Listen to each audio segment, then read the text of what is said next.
పగిలే రాళ్ళని పునాది చేసి ఎదగాలని, తరిమే వాళ్ళని హితులుగా తలచి ముందుకెళ్ళాలని,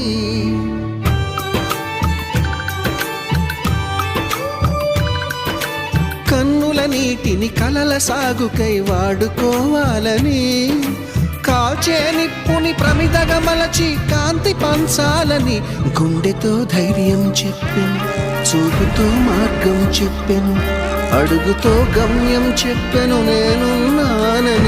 నేనున్నానని నీకేం కాదని, నిన్నటి రాతని మార్చేస్తానని.